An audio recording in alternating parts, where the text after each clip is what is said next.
Buenas tardes a todos y bienvenidos nuevamente a un nuevo episodio de nuestra revolución que intentamos hacer para crear los espacios de ciencia en esos espacios de meditación, alabanza, adoración y estudio de la palabra de Dios. La palabra de Dios en realidad es mucho más que eso.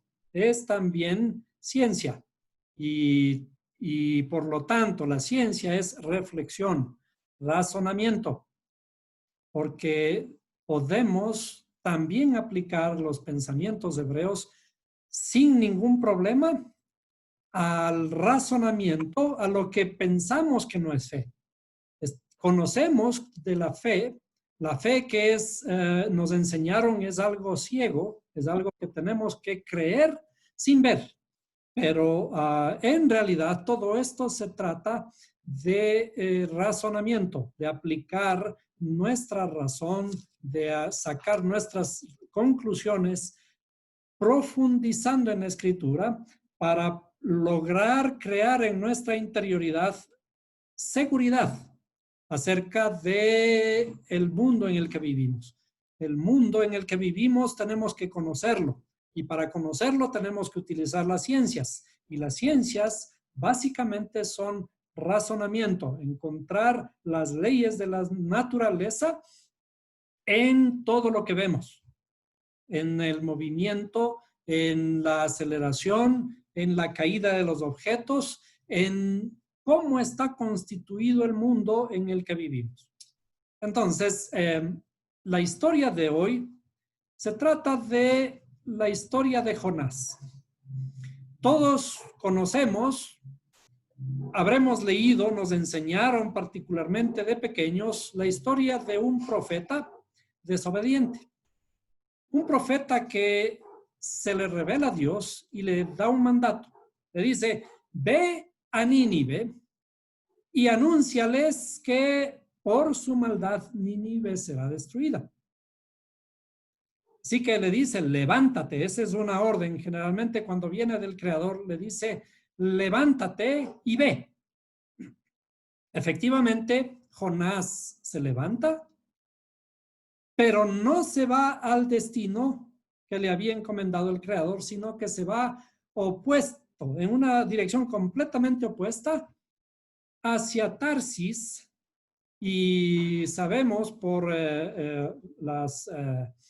el significado de la palabra Tarsis, en realidad iba hacia España, a un lugar de España.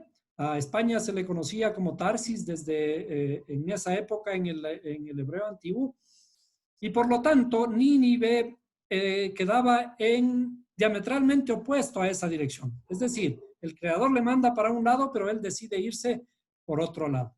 ¿Qué es lo que ocurre con Noé por desobedecer la orden del Creador? Se enfrenta a graves problemas. Y se sube a un barco y fijaránse en la forma que voy a hablar. Primero, estaba, al escuchar la voz del Creador, dice, se levantó. Pero además dice, descendió a Jope y luego se subió a un barco que iba en dirección a Tarsis para huir de la presencia del Señor. Es difícil entender que un profeta pueda huir de la presencia del Señor. Sabemos que está escrito en la Torá y en los otros libros sagrados que no se puede huir de la presencia del Señor. Pero sin embargo dice que Jonás huyó de la presencia del Señor y se fue a Tarsis. Entonces tiene que enfrentar una terrible tormenta creada por el mismo Creador en medio del mar, y allí en el mar, mientras él dormía, todo el mundo clamaba a sus dioses, ¿no? Hasta que van y le encuentran a él dormido en la interioridad de la barca, le despiertan y le dicen, dormilón, ¿qué haces aquí? Clama a tu Dios y quizás tu Dios se compadezca de nosotros y podamos vivir. Así que él dice, bueno, sí, perdón, es mi culpa. Yo soy hebreo y temo a Dios. Así que, como es mi culpa, arrójenme al mar y el mar se va a calmar. Entonces, le arrojan al mar, efectivamente el mar se calma y Jonás es tragado por un pez muy grande. Al ser un pez muy grande, algunos dicen que es una ballena, pero acuérdense que una ballena no es un pez. Pero bueno, es un pez grande. Y Jonás estuvo dentro del vientre del pez 3 días y 3 noches. Entonces también vamos a notar 3 días y 3 noches. ¿Qué relación tiene con todo lo que hasta aquí hemos estudiado acerca de 3 días y 3 noches? Que también fue una señal dada por el Mesías. Ahora, entonces dentro del pez, Jonás clama al Señor y le dice, perdóname. Y luego el creador mueve al pez y le ordena que lo deje en la orilla. Entonces el pez lo vomita y Jonás emprende el camino que fue encomendado al inicio de ir a Nínive. Así que veremos un poquito. Primero veamos el mapa para lograr entender lo que estamos hablando. Un mapa respecto de en dónde queda Nínive. Entonces, más o menos aquí vamos a poder visualizar en este mapa. Aquí está Israel. Israel está por aquí. Vamos a acentuarle un poquito. Israel es más o menos esta área, ¿no? Aunque, perdón, debería hacerle un poco más grande para que incluya la misma Jerusalén, ¿no? Vamos a poner así. Israel está por aquí. Algo así. ¿Sí?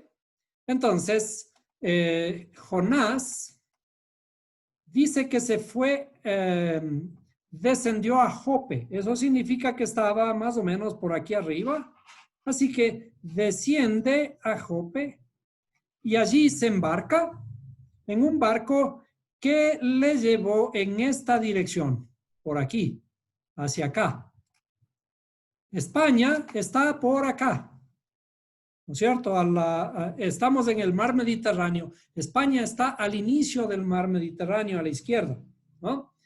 Pero Nínive se encuentra en esta dirección. Entonces él debió haber tomado esta dirección para llegar a Nínive, porque Nínive se encuentra por acá.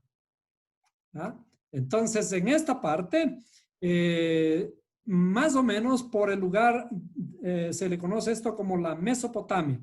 La Mesopotamia es el lugar entre los dos ríos, el Tigris y el Éufrates, ¿no? Entonces, Nínive está a la orilla del río Tigris, ¿sí? Al oriente de Israel, un poco al nororiente de Israel. Entonces, el viaje inicial de Jonás es hacia España. Tarsis queda a la margen izquierda, a la margen occidental, y él debió seguir su camino a Nínive. Entonces, por un lado, él tenía que ir a pie o por tierra hacia Nínive, pero decidió introducirse en el mar y viajar por mar hacia España. Entonces, esto nos da un poquito la idea, porque desde luego en la escritura, Vaya coma. la geografía toma un rol importante en todo esto. Es decir, hay ciertos detalles allí, inclusive en la geografía, que podemos analizarlos para tomarlos como parte del texto. Entonces, acuérdese entonces, tenía que ir al noreste en lugar del sur. Muy bien. Entonces vamos a abrir nuestras Biblias Vamos a abrir nuestras Biblias para leer el libro de Jonás, ¿no? Entonces, en el libro de Jonás, desde el inicio, vamos a hacer una lectura de unos pocos versos. Pese a que conocemos ya la literalidad, pero voy a enfatizar en ciertos detalles. Entonces, en estos detalles vamos luego a explicar para determinar el verdadero significado de la historia. Entonces, Jonás huye de la presencia del Señor. Hemos dicho primeramente, no se puede huir de la presencia del Señor. Tenemos que tomar como nota esto. Huir de la presencia del Señor. No. Entonces, como primera cosa, inclusive está, digamos, el título un poquito equivocado. Jonás 1:1 dice, vino palabra del Señor a Jonás, hijo de Amitai, diciendo, levántate. Ese es algo que tenemos que acordarnos. Levántate, ve a Nínive, la gran ciudad, y proclama contra ella, porque su maldad ha subido hasta mí. Pero Jonás se levantó para huir a Tarsis, lejos de la presencia del Señor. Entonces, sí se levantó para huir a Tarsis, lejos de la presencia del Señor. Y descendiendo a Jope, descendiendo a Jope, encontró un barco que iba a Tarsis, pagó el pasaje y entró. Anoten estas palabras. Y entró en él para ir con ellos a Tarsis, lejos de la presencia del Señor.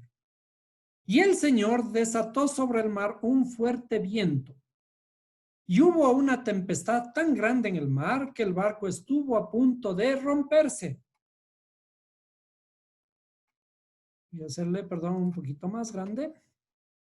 Bien, allí mejor. Los marineros tuvieron miedo y cada uno clamaba a su Dios y arrojaron al mar la carga que estaba en el barco para aligerarlo. Pero Jonás había bajado a la bodega del barco. Vayan anotando lo que voy señalando. Jonás había bajado a la bodega del barco, se había acostado y dormía profundamente. Dormía profundamente. ¿Bien? El capitán se le acercó y le dijo, ¿cómo es que estás durmiendo? Levántate, invoca a tu Dios, quizás tu Dios piense en nosotros y no pereceremos. Y cada uno dijo a su compañero, venid, echemos suertes para saber por causa de quién nos ha venido esta calamidad. Y echaron suertes y cayó la suerte sobre Jonás. Entonces le dijeron, decláranos ahora por causa de quién nos ha venido esta calamidad, qué oficio tienes y de dónde vienes, cuál es tu tierra y de qué pueblo eres, qué oficio tienes y de dónde vienes, cuál es tu tierra y de qué pueblo eres. Y él le respondió, soy hebreo y temo al Señor. Temo al Señor, Dios del cielo que hizo el mar y la tierra. Y los hombres se atemorizaron en gran manera y le dijeron, ¿qué es esto que has hecho? Porque ellos sabían que él huía de la presencia del Señor, por lo que él les había declarado. Entonces le dijeron, ¿qué haremos contigo para que el mar se calme en torno nuestro? Pues el mar se embravecía más y más.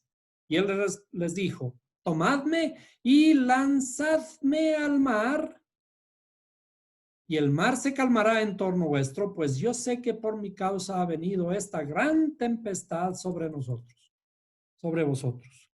Los hombres se pusieron a remar con afán de volver a tierra firme, pero no lo pudieron, porque el mar seguía embraveciéndose contra ellos. Entonces invocaron al Señor y dijeron, te rogamos, oh Señor, no permitas que perezcamos ahora por causa de la vida de este hombre, ni pongas sobre nosotros sangre inocente, porque tú, Señor, has hecho como te ha placido. Tomaron pues a Jonás y lo lanzaron al mar. Y lo lanzaron al mar, y el mar cesó en su furia. Y aquellos hombres temieron en gran manera al Señor y ofrecieron un sacrificio al Señor y le hicieron votos. Hasta aquí dejamos la lectura y comencemos un poquito a analizar. Entonces, vamos a conocer la historia, como decíamos, desde la perspectiva hebrea. Para conocer la historia desde la perspectiva hebrea, tenemos que analizar las principales palabras. Y una de ellas, obviamente, el nombre, el principal nombre de la historia, es el mismo nombre de Jonás. ¿Cómo se dice y cómo se escribe Jonás en hebreo? Jonás en hebreo es Yoná. Yoná en hebreo, ¿sí? Yoná en hebreo se escribe, se pronuncia Yoná y significa Jonás, ¿no? Y ustedes van a ver aquí que esta palabra es simplemente en este diccionario significa, es un israelita, ¿no? Está puesto como un israelita. Ahora, esta misma palabra, no sé si ustedes pueden mirarla, aquí en la misma forma escrita, Jonás o Yoná significa paloma, ¿sí? Yoná significa paloma. Paloma, palomino. Entonces vamos a resolver este asunto con el mismo diccionario que estamos utilizando, el diccionario Strong, español hebreo, ¿no? En este diccionario se tomaron la molestia de compilar la mayoría de palabras de el hebreo para que pueda encontrarse su significado. Es una gran hazaña de este señor Strong que hizo este trabajo. Entonces, ustedes ven, la palabra 3124, Yoná, también está enlazada con la 3123. Entonces, fijémonos en las letras. Es Yud, Vav, Nun, Hei. Y la 3123 es también Yud, Vav, Nun, Hei. Yud, Vav, Nun, Hei. ¿Qué significa paloma? Entonces, vamos a copiar esto. Le vamos a mostrar un poquito en nuestra... vamos a ponerle en nuestros documentos para que podamos estudiar. Entonces, vamos a poner aquí, hacerle del tamaño más grande posible. Esto es Yoná. Entonces, vamos a poner el significado en Yoná en español. Yoná. ¿Sí? Entonces, esto significa paloma. Yoná es paloma. Ahora, cuando ya sabemos el significado de la palabra, Yoná es paloma, ¿a qué nos hace acuerdo? ¿Qué otras palomas nos hace acuerdo esta palabra Yoná? Vamos al arca de Noé. Acuérdense, ¿no es cierto? Ya ustedes copiaron Yud, Vav, Nun, Hei, ¿no es cierto? Yud, Vav, Nun, Hei es paloma y también se traduce como Jonás. Ahora vamos entonces a revisar la escritura en el libro de Génesis. en la historia de Noé. ¿Cierto? Déjenme revisar en dónde se encuentra esta escritura rápidamente.